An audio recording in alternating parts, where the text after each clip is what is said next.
L'évangile de la gloire du Dieu béni, 1 Timothée 1,11. L'évangile de votre salut, Éphésiens 1,13. Le mystère de l'évangile, Éphésiens 6,19.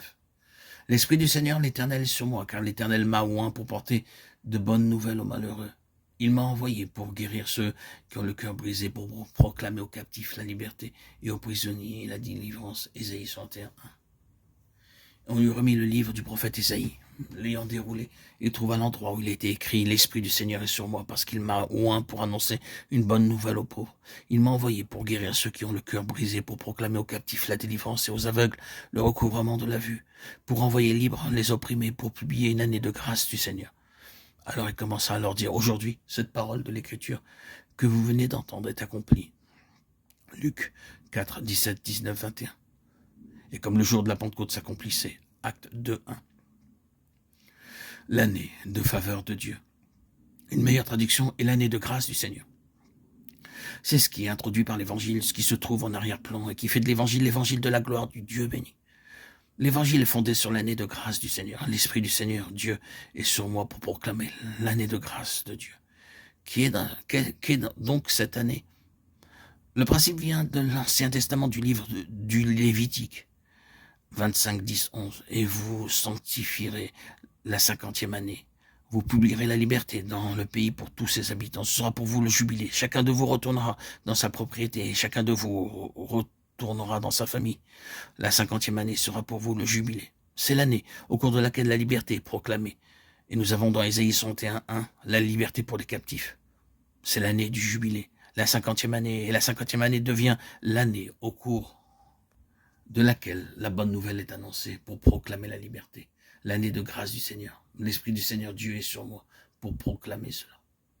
Alors le jour de la Pentecôte, le 50e jour, 40 jours de la résurrection et à l'ascension, et 10 en attente dans la prière, l'Esprit vint sur l'Église et l'Évangile, la bonne nouvelle, la proclamation de l'émancipation commença à s'annoncer jusqu'au bout de la terre. Donc, quand le jour de la Pentecôte fut accompli, l'année de grâce du Seigneur commença.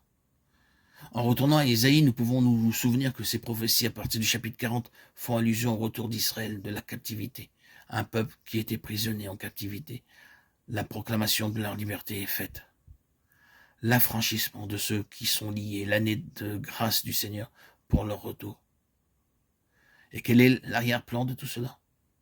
En lisant les prophéties de Jérémie, vous comprenez la raison de la captivité. Il est déclaré que le pays devait avoir du repos durant 10 années pour accomplir le sabbat du Seigneur. Le peuple avait brisé la loi du sabbat, pas seulement le sabbat hebdomadaire, mais les 70 semaines de mois et d'années. Le pays n'avait pas eu son repos. Les captifs, les esclaves n'avaient pas eu leur repos, leur libération. Le peuple se moquait ouvertement de la loi du sabbat.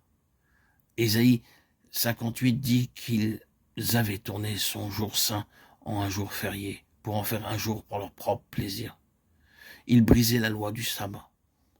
À cause de sa signification, cela ne pouvait pas être fait en toute impunité. Ils sont donc allés en captivité durant 70 années, 10 fois 7. 10 est le nombre de la responsabilité, 7 est le nombre de l'accomplissement spirituel. Ils étaient tenus responsables devant Dieu pour cette affaire. Jérémie leur rappelle cela bon nombre de fois, et sous la conduite du Seigneur, il leur a déclaré qu'ils devraient passer par ces 70 années de captivité. Après cette période, à la fin du livre des Chroniques, vous avez ces mots. La première année de Cyrus, roi de Perse, afin que s'accomplisse la parole de l'Éternel prononcée par la bouche de Jérémie. L'Éternel réveilla l'esprit de Cyrus, roi de Perse, qui fit faire de vive voix et par écrit cette publication dans tout son royaume. 2 Chroniques 36, 22. L'année de grâce du Seigneur était arrivée, et ils sont revenus de la captivité.